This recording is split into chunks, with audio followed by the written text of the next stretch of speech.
quel serait le principal désir de votre cœur? Cela devrait être, bien sûr, de faire de Dieu vos délices, de lui plaire à votre tour, de lui obéir, de marcher dans l'obéissance devant lui. Obéissez à Dieu et laissez-lui toutes les conséquences. Vous devez combattre à genoux. On récolte ce qu'on sème. Et encore plus avec les intérêts. Nous sommes plus grands et plus forts à genoux. Dieu peut remuer ciel et terre pour nous indiquer sa volonté. Quand je demande aux gens de me citer leur verset préféré de la Bible, ils me donnent habituellement un passage qui contient une promesse. Et si je vous demandais par exemple un verset qui vous a tenu particulièrement à cœur, au cours de votre vie, quel verset vous viendrait en tête à ce moment même?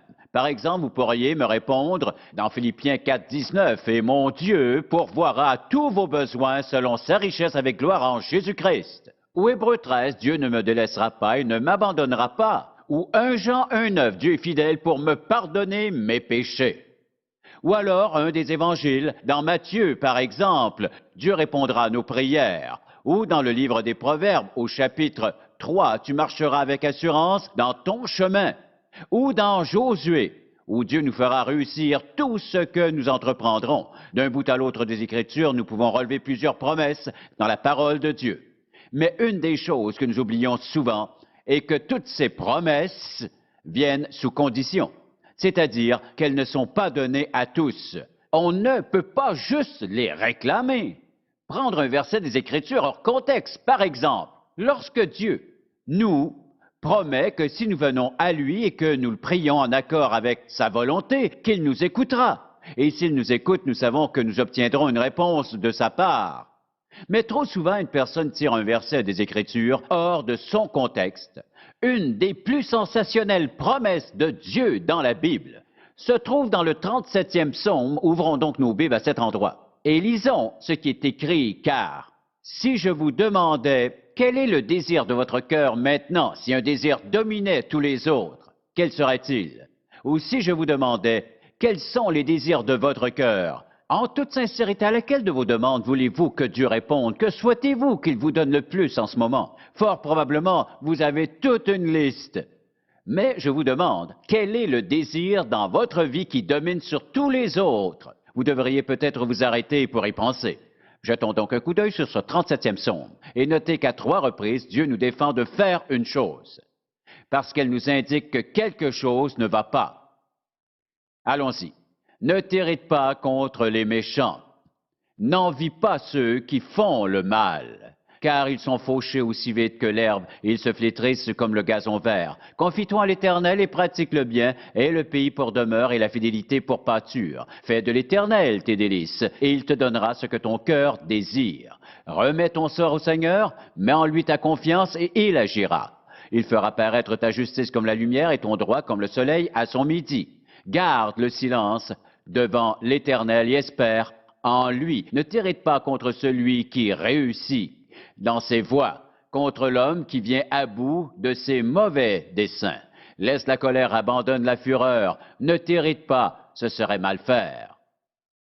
Or, quel est le désir suprême qui domine votre cœur? Quand vous vous couchez le soir, y a-t-il un désir qui domine votre pensée?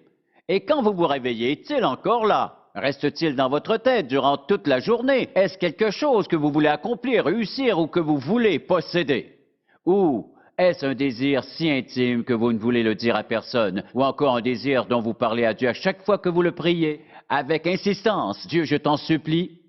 La véritable question est de savoir où ces désirs se trouvent-ils dans le plan de Dieu pour notre vie? C'est la question clé, parce que notre Dieu est bon et il recherche toujours notre meilleur intérêt. Il veille à notre bien en toute sincérité. Et donc, tous les désirs qu'il entend de nous ou voit dans notre méditation et qui ne se trouvent pas dans son plan pour notre vie seront accueillis par un silence de la part de Dieu. Ou encore, il répondra d'une autre manière dont nous parlerons bientôt. Mais si nous revenons à notre passage, nous pouvons remarquer que ce passage semble indiquer que le champ nous est ouvert et que toutes les ressources de Dieu sont à notre disposition. C'est écrit, il te donnera ce que ton cœur désire. Malheureusement, la plupart des gens voient ce verset et lisent que Dieu leur donnera ce que leur cœur désire, mais que lit-on juste avant? Fais de l'Éternel tes délices. Les désirs viennent de Dieu et la capacité de désirer vient de Dieu. Mais ils doivent être sanctifiés, c'est-à-dire qu'ils doivent être dirigés. Nos désirs doivent être dirigés par l'Esprit. Certains désirs ne cadrent pas dans le plan de Dieu. Certains autres désirs conviendraient au plan de Dieu pour une personne, mais pas à une autre. Car le plan et l'objectif de Dieu n'est pas le même pour tous ses enfants. Mais les justes désirs, bien sûr, sont toujours les désirs que Dieu aimerait que nous ayons dans nos vies. Mais lorsqu'une personne en décide autrement, elle se dirige dans un sens contraire, ce qui lui occasionnera beaucoup de problèmes. C'est pourquoi vous devez être très attentif à la direction que prennent vos désirs. Pourquoi? Parce que vous pourriez les satisfaire. Faites attention à ce que vous voulez, car vous pourriez l'avoir. Et satisfaire des désirs absolument contraires à la volonté de Dieu. Regardez tout autour de vous dans ce monde, considérez toutes les choses méchantes, dégoûtantes, repoussantes, toute la corruption, toute la malhonnêteté, toute l'immoralité, tous ces gens qui assouvissent les désirs de leur cœur. Et même si une bonne partie d'entre eux savent trop bien où cela mène à la douleur, au vide, à la souffrance, à la déception et même à la destruction et la mort. Tout cela est la conséquence de désirs qui sont charnels, mauvais, corrompus et vils. Nous devons donc faire très attention à la nature de nos désirs. Dieu nous dit de faire de lui nos délices pour qu'il nous donne ce que notre cœur désire. Donc, s'il dit qu'il comblera les désirs de notre cœur, ce n'est pas un chèque en blanc pour que nous fassions tout ce qu'on peut souhaiter. Si nous faisons de Dieu nos délices, il nous donnera ce que notre cœur désire. Nous devons donc considérer avec attention ce passage des Écritures à la lumière de ce principe souvent négligé pour bien réaliser qu'avec ces promesses viennent une responsabilité humaine. Quelle est donc notre part de responsabilité lorsque nous réclamons une promesse de Dieu? Donc regardons ce passage sous cet angle. Posons-nous d'abord des questions sur le sens de l'expression suivante. Fais de l'Éternel tes délices. Demandez-vous d'abord, connaissez-vous quelqu'un qui fait vos délices? Comptez-vous quelqu'un parmi vos amis ou dans votre famille proche ou élargie, vos voisins, vos collègues de travail, dont vous vous délectez de la présence, qui aussi se délectent de vous? Vos rencontres sont délicieuses dans le sens qu'il est plaisant d'être avec eux. Vous aimez leur compagnie. Vous aimez votre relation avec eux. Ils vous rendent heureux et satisfaits. Et l'Éternel fait-il aussi vos délices? Nous pouvons faire de l'Éternel nos délices en lui, plaisant et en nous plaisant avec lui. Le fait qu'il soit notre Père est plaisant. Le fait qu'il nous aime est plaisant. Nous sommes immensément bénis en ayant cette conviction que nous avons obtenu la grâce de l'Éternel Dieu. Et nous pourrions continuer pendant longtemps la liste de nos raisons d'être reconnaissants. Et quand nous pensons à Dieu, alors nous nous délectons dans l'Éternel, car cette présence divine est plaisante. Nous sommes heureux d'être avec lui, d'obéir en toutes choses à sa volonté et d'accomplir son plan. Si l'Éternel fait réellement mes délices, il s'en suivra plusieurs conséquences dont nous parlerons dans un moment. Mais si je me plais en lui, s'il fait mes délices et que je fais ses délices, alors vous pouvez voir où je veux en venir. Tout tourne autour de lui et non pas de nous. Je suis heureux car je fais mes délices de Dieu. Je ne fais pas mes délices de mes désirs. Je vous propose donc cette question. Faites-vous de l'Éternel vos délices ou vous disputez-vous souvent avec lui? Lui faites-vous vraiment confiance et vous êtes-vous engagé envers lui à vivre saintement? Ou reste-t-il encore de la friction entre vous et Dieu et à chaque fois que vous priez? Oh Seigneur, tu ne m'as pas encore exaucé ou donné ceci. Ce n'est pas de cette manière que Dieu veut nous voir vivre. Nous devons faire de lui nos délices. Et ensuite, nous pourrions lui présenter nos désirs parce que si je me délecte de lui, cela en dit beaucoup sur ma relation avec lui. Car après tout, nous ne pouvons pas faire de l'Éternel nos délices en vivant délibérément dans le péché, car cela susciterait un conflit. Et là où il y a conflit entre vous et une autre personne, vous ne faites pas vos délices de cette personne en vous querellant avec elle. Quand Dieu nous promet de répondre aux désirs de notre cœur, la première condition est de faire de lui nos délices et notre priorité. Il est le premier et le plus important dans notre vie. Nous trouvons le deuxième principe, un peu plus loin au prochain verset. Au verset 5, il dit, « Remets ton sort au Seigneur. » Qu'est-ce que cela veut dire?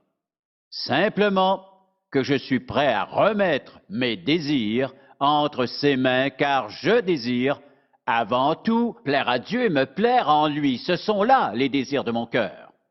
Alors, je suis donc prêt à lui confier ma vie en toutes choses, de lui remettre non seulement ma vie, mais pour être plus spécifique, de lui confier aussi mes désirs. Si je dis Seigneur, voici mon désir, je le remets entre tes mains, ou en d'autres mots, je suis prêt à changer des aspects de ce désir pour obéir à ta volonté, car Dieu connaît tous les aspects de mon désir, même ceux que je ne peux prévoir.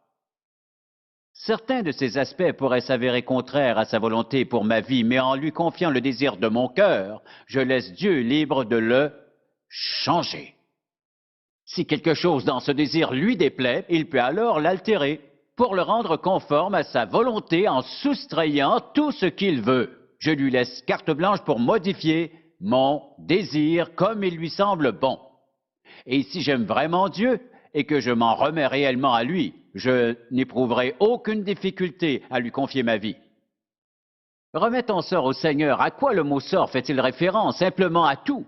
Vous vous levez pour aller travailler, cela fait partie de votre sort. Vous êtes aujourd'hui à l'Église, cela fait partie de votre sort et de votre vie. Cela exige, bien sûr, un ajustement de votre pensée, mais ça en vaut la peine pour obtenir les désirs de votre cœur.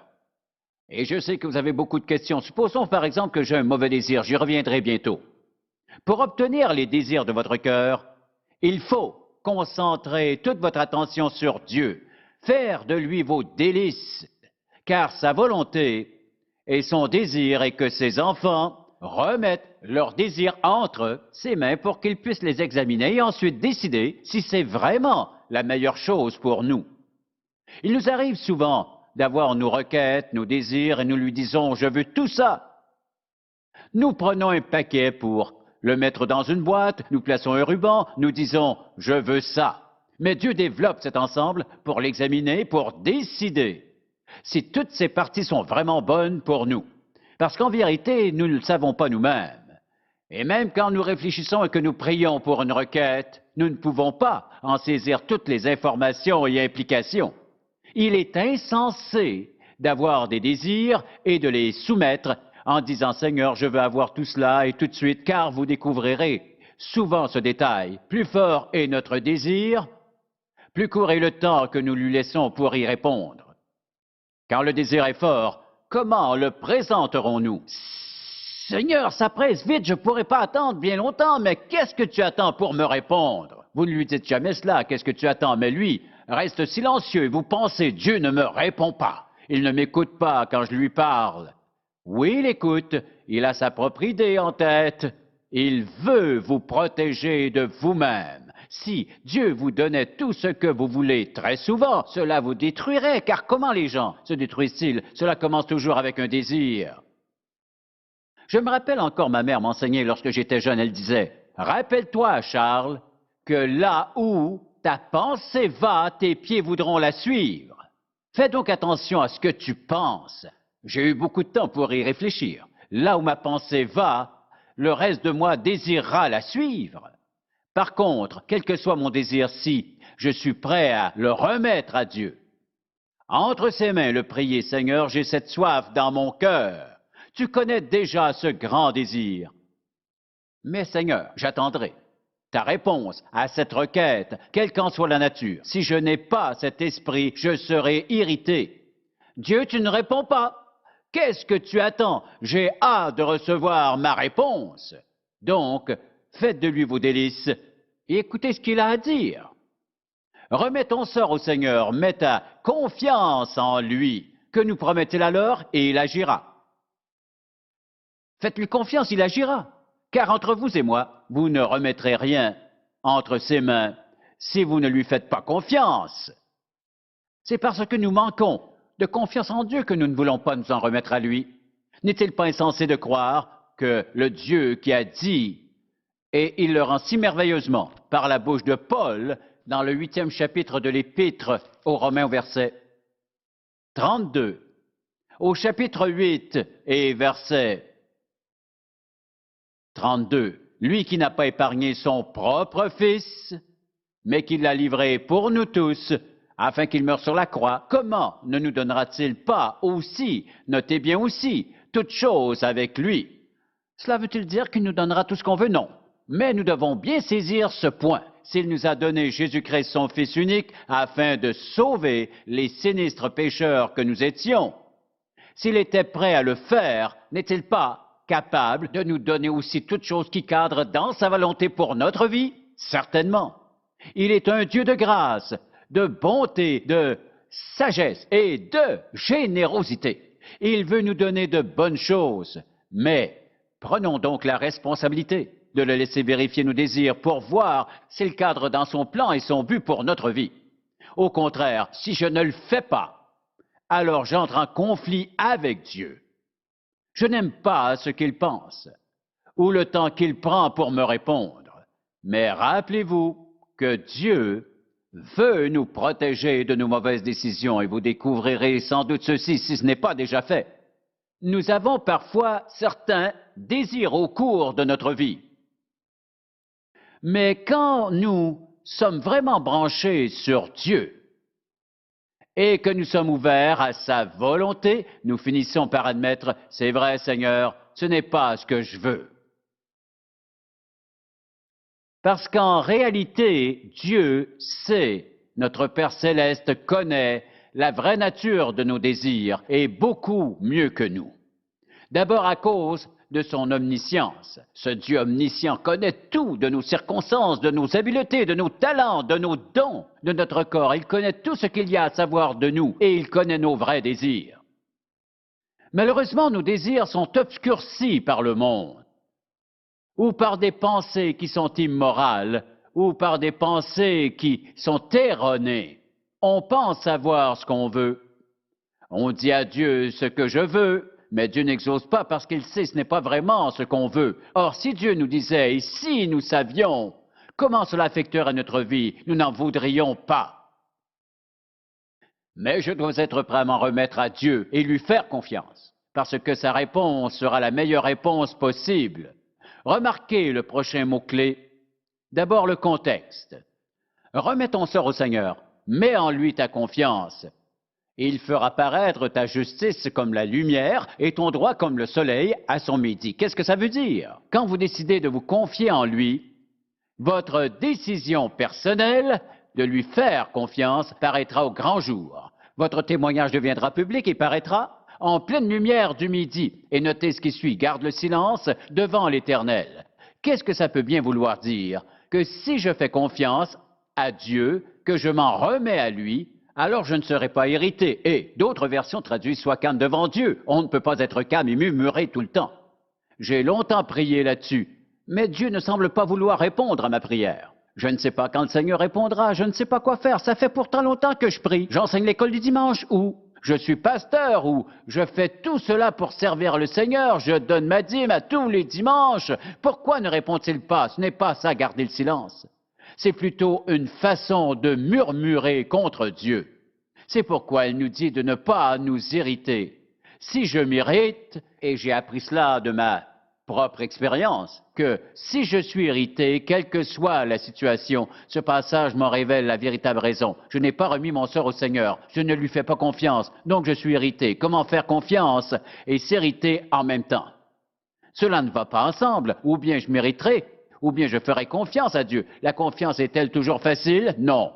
Est-il toujours facile de remettre son sort à l'Éternel? Non, parce que nous sommes humains et nous voyons encore les circonstances selon un point de vue humain. Nous pouvons juste les voir à la lumière de notre environnement, nos circonstances, alors nous percevons d'une manière limitée. Mais Dieu voit tout de sa perspective élevée. Il voit exactement ce qui cadre dans son plan.